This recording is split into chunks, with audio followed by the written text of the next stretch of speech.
WrestleMania season, if you can believe it, isn't just about WrestleMania. It's also about who the WWE chooses to immortalize until the end of time with the WWE Hall of Fame. Because it's at this time of the year that the WWE announces who their inductees for this year's Hall of Fame class will be. And they have already announced who's going to be partaking in the 2024 class. And let me tell you, I tried to predict this about 5 months ago and I was way off. Actually, one of my predictions aged like milk. Like, quite seriously, the worst possible prediction I could have made. So today we're going to compare my predictions that I made 5 months ago to the actual Hall of Fame class to see just how far off I was. There's a couple that I got right though. As always, don't forget to subscribe to the channel, ring the bell for notifications. If you're a wrestling fan, I know that you're going to fall in love with this YouTube channel because we always upload daily wrestling content. First, I'm going to show you who the WWE has already announced to be part of this year's WWE Hall of Fame class. And just like in the last couple of years, the WWE has kept the Hall of Fame inductions really tight. This year, they only have 5 inductees, but in previous years, they've had as many as like 12, which means it's harder to become a WWE Hall of Famer, which I think should be the case. I don't think people like Coco Beware should be getting into the Hall of Fame. All right, let's jump into it. The first one on the list that the WWE has announced is, of course, the wise man, Paul Heyman. And this is an easy one. Paul Heyman is the father of ECW,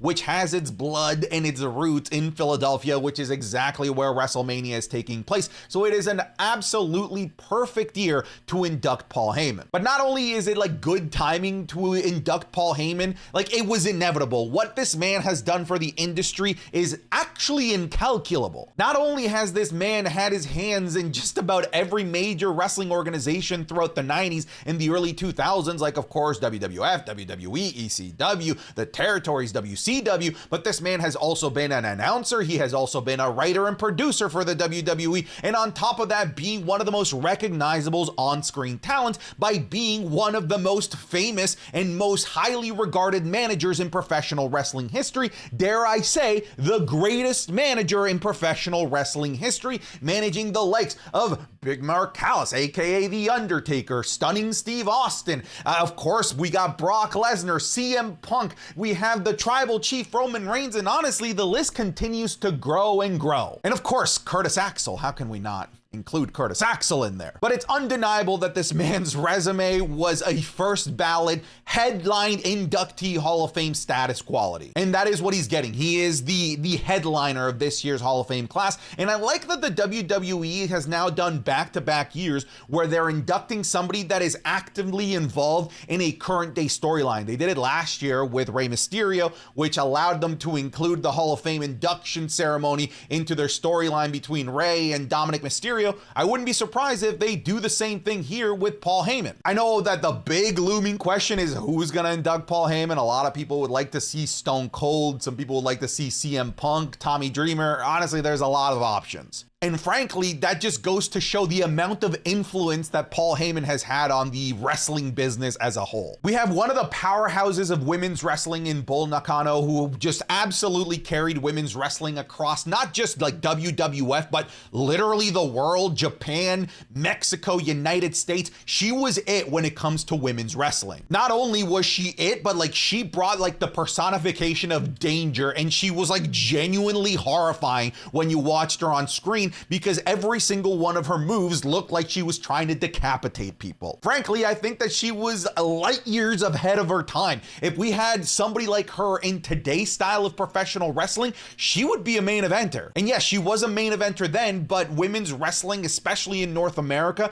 just wasn't as respected as it is today. So to me, she's absolutely a trailblazer in professional wrestling. Here's one that I'm actually really excited to not know much about, because even though I'm a wrestling content creator, I'm always trying to learn about things from the past that I wasn't there to experience. And Thunderbolt Patterson was somebody that I've never heard the name of. Of course, up until the Hall of Fame induction, a lot of people started talking about him, and what I'm seeing is that he seems to be the father of the modern day promo. In terms of his mic, his charisma skills, like this man, from my understanding, from what I'm gathering, really set the foundation of how people cut promos today. So I'm excited to see what I get to learn learn about Thunderbolt Patterson throughout the ceremony. I'm really excited. Here's an interesting one. We have the US Express. Here's the thing about the US Express. In my opinion, like as a tag team, I don't think that they're necessarily Hall of Fame worthy. As individuals, I absolutely think that they are, because this is a tag team made of the legendary Barry Windham, who's already in the WWE Hall of Fame as a member of the Four Horsemen,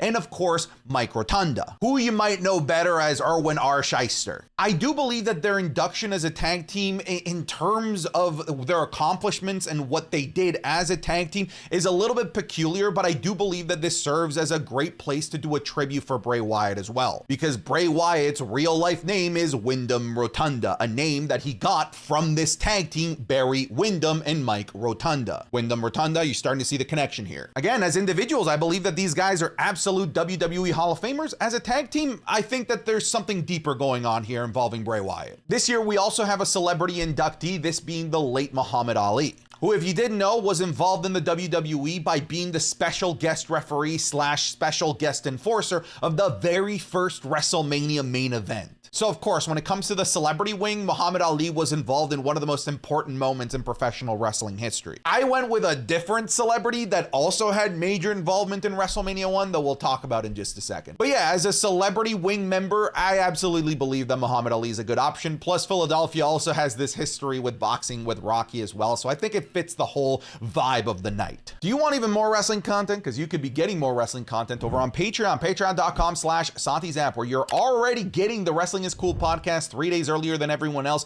the Raw reviews, SmackDown reviews, and over the next couple of days, you're also going to be getting my watch-alongs of WrestleMania 27 and WrestleMania 30 with fully synced footage for you to enjoy. So go check it out, patreon.com/SantiZap. Check the link in the description or the link in the pinned comment. Thank you so much. Back to the video. All right, so now we're gonna go through all of the people that I had predicted that were gonna be part of this year's Hall of Fame class. Now, spoiler alert, I picked way more than the WWE did. I think I ended up going with a total of 9 or 10 different inductees, which in retrospect was just far too many to go with. Either way, let's jump into my old predictions. So I did predict that the WWE was going to induct Bray Wyatt, Windham Rotunda, into the WWE Hall of Fame after his passing. When I look at Bray Wyatt's resume, I do believe that it's a Hall of Fame worthy resume. He did win the World Championship multiple times, Universal Championship twice, WWE Championship, and was an iconic character throughout the 2010s in WWE. To me, he is also somebody that contributed a lot to the business by being an inspiration to others because of his creativity. And from a personal standpoint, he's also one of the masterminds of one of my favorite professional wrestling matches of all time,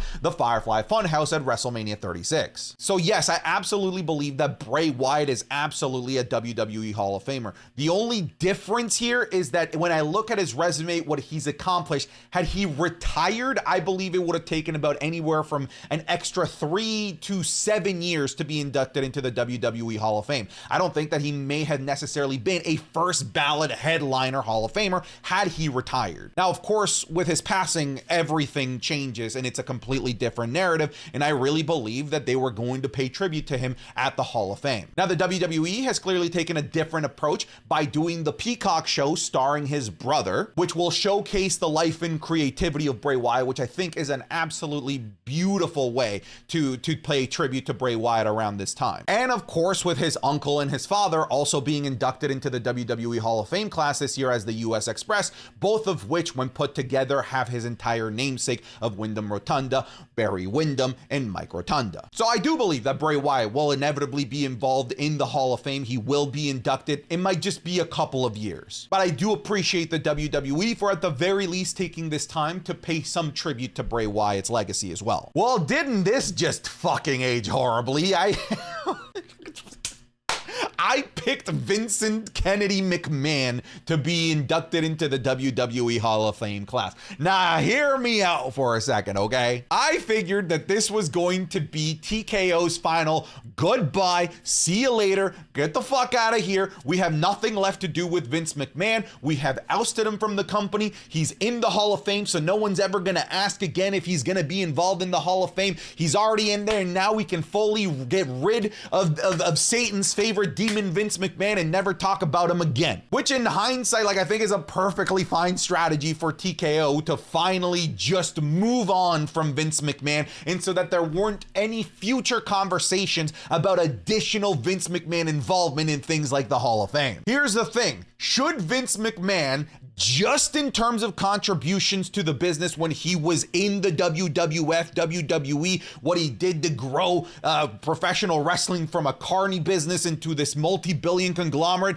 is that enough to be in the Hall of Fame? Yes. However, to me, at the very least, to me, the Hall of Fame isn't just about what you do when you're in wrestling. It's also about the lasting legacy that you leave. And the fact of the matter is that he has left a very tarnished legacy on his way out from the WWE. A tarnished legacy that, you know, I'm probably not qualifying to make the judgment call as to whether or not the morality of what he's done outweighs the things that he has accomplished in the WWE. I'm just not equipped to have that argument, but I am a human that can have natural reactions, and my natural reaction now to hearing Vince McMahon in the Hall of Fame is ugh. And if that's my reaction, then it's probably a good thing that Vince McMahon isn't being inducted in this year's Hall of Fame class. Frankly, I wouldn't be surprised if he's never inducted into the WWE Hall of Fame class. Yes, his contributions are undeniable. I will never, ever downplay those, because if it weren't for that dude on screen right now, I don't do what I'm doing right now, and professional wrestling is not as big in any capacity. Frankly, it might be dead. But again, it's all about lasting legacies as well, and it's a rough lasting legacy that he left on his way out. And again, to clarify, my prediction of Vince McMahon being involved in this year's Hall of Fame class was long before all the stuff leaked during the Royal Rumble about like all of his texts, the full details of the lawsuit. And frankly, to me, this induction, like I said, wasn't supposed to be a celebration of Vince. It was supposed to be, okay, we're done with Vince McMahon, let's move on. But yeah, this didn't age well, did it? I know that there's gonna be some people in the comments that believe that he should still be in the Hall of Fame, and you're entitled to that opinion just like I'm entitled to mine. Let's just, I guess, wait and see how all of this plays out, and maybe somewhere down the line we can revisit this. But I think at the very least, the recent future memory of Vince McMahon is so tarnished that it's possible he doesn't get inducted during his lifetime. It could be a post-mortem induction. Bro, here's one that I would really like to see, and I do think that it's inevitable, but clearly this is not the woman that they decided to go with. Bull Nakano is a great choice, don't get me wrong, but where the hell is the love for Victoria? Where is the love for the crazy woman Victoria? You know, so many people credit Trish Stratus and credit Lita as being the ones that carried women's wrestling throughout the Ruthless Aggression era. Nah. Yes, Lita was good, Trish Stratus was amazing, but in my opinion, it goes like this. It goes Trish Stratus, Victoria, Lita in terms of women's contribution in wrestling during the Ruthless Aggression era. Her name is not uttered enough when it comes to revolutionizing and paving the way for women's wrestling today. Not only did she contribute a heck of a lot of great matches and won a lot of great accolades in the WWE, but she would go on to have another Hall of Fame worthy career outside of the WWE as Tara in TNA as well. So not only paving the way for women's wrestling in the WWE, but also helping pave the way for women's wrestling outside of the WWE for women that didn't want to work in the WWE ecosystem. She is absolutely 1000% Hall of Fame worthy. She has, from what I know, kept her legacy untarnished as well. So to me, it's just a matter of time for Victoria/Tara to be inducted into the WWE Hall of Fame class. Frankly, I think it's a little egregious that she's not already been inducted. I also predicted Jazz, and Jazz to me was like a second, just like a safety pick after Victoria. The reason I went with Jazz is, yes, she also did accomplish quite a bit in women's wrestling during the Ruthless Aggression era and in the late Attitude era as well. She won some women's championships, and she was also like one of those like legit badass women of professional wrestling as well, kind of like a Bull Nakano actually. But really the only reason I had her here as a backup to Victoria, because I do believe that Victoria has done far more than Jazz, has is that she cut her teeth in ECW, and cutting your teeth in ECW means that you have lasting ties with the city of Philadelphia. She's not from Philadelphia, but she's got those ties that I thought maybe the WWE would use in a time when WrestleMania is in Philly. I did get this one right. I did guess Paul Heyman, and I do think that this was an obvious one. Obviously, like I've already talked about Paul Heyman, like his contributions to the business are absolutely incalculable, immeasurable, and this is a man that will never ever be replaced. There is no one that will ever be able to fill the shoes of Paul Heyman, and WrestleMania 40 was just too perfect of a year, too perfect of a location to induct Paul Heyman and to have him be the headliner. I also had Tommy Dreamer on here as well, once again because of his lasting ties with the city of Philadelphia, ECW, everything that he accomplished in the world of professional wrestling, in ECW, in WWF, in the Indies, in TNA as well. I'm sure eventually these types of ECW originals are going to find their way into the Hall of Fame, like the likes of Rob Van Dam have already done so. But I don't think that this is a year where you can just have multiple of these ECW people. I do think that Paul Heyman is enough ECW representation when it comes to this year's Hall of Fame class. Now, I do think that it's possible that he still makes an appearance at the Hall of Fame ceremony, either in the audience because Paul Heyman is there, or actually inducting Paul Heyman into the Hall of Fame class, because it's been proven that this man, Tommy Dreamer, loves, but also hated for a while, Paul Heyman. Their legacies are just so intertwined. Here's the celebrity that I thought was going to get inducted this year, and I frankly believe at this point that she just doesn't want anything to do with the WWE. Frankly, it's possible that she just wants to have fun. Get it? Girls just want to have fun. Cyndi Lauper, to me, has made bigger contributions to helping popularize professional wrestling in the 80s than Muhammad Ali ever did. This is a woman that was on Piper's Pit. Yes, she was also at WrestleMania 1. She made multiple appearances in WWF television, Saturday Night's Main Event. She also had Hulk Hogan as her bodyguard during the Grammy Awards on stage when she won. She was a huge contributor to helping wrestling gain a foothold in mainstream media. Frankly, it's shocking that she's not already in the Hall of Fame, which leads me to believe that she just doesn't want to be in the Hall of Fame. I'm sure that the WWE has reached out multiple times. Cyndi Lauper is such a huge name in pop culture that they would love to have her there, to the point where, like I said, I just don't think she wants to be in the Hall of Fame. And frankly, she's made bigger contributions than Muhammad Ali. I said it. Lex Luger, I guess.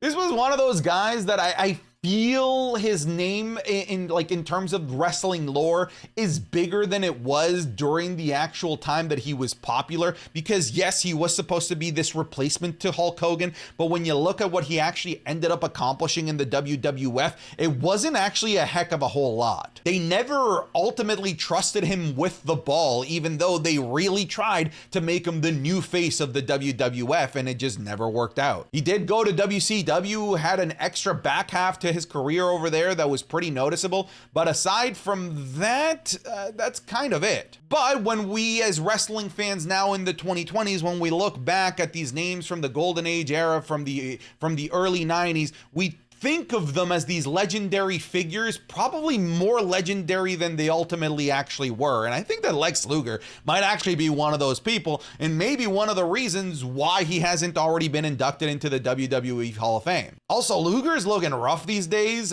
so if they want to induct him before he passes away, I feel like they should probably do it sooner rather than later. I mean, this was like, come on. If this is gonna happen at some point, I just think Batista's just too damn busy. And frankly, I get it. The man's a Hollywood superstar. He will be in the WWE Hall of Fame. He was already supposed to be inducted into the WWE Hall of Fame, but then like the pandemic happened, so then they pushed it back, and now they just aren't able to make things happen here. And maybe they just didn't want Paul Heyman and Batista to have to share the same stage because they're both worthy of being headliners, but Batista for sure as a Hall of Famer is gonna happen. I was wrong about 2024, but I'm not wrong about him being a Hall of Famer. He's first ballot for sure. All right, folks, those are my predictions. Yeah, the Vince McMahon one did not age very well. But let's sound off in the comments. Are there any of my picks that you feel could have benefited from being in this year's Hall of Fame class? Let me know down in the comments below. But that's it. I'm done. Get out of here.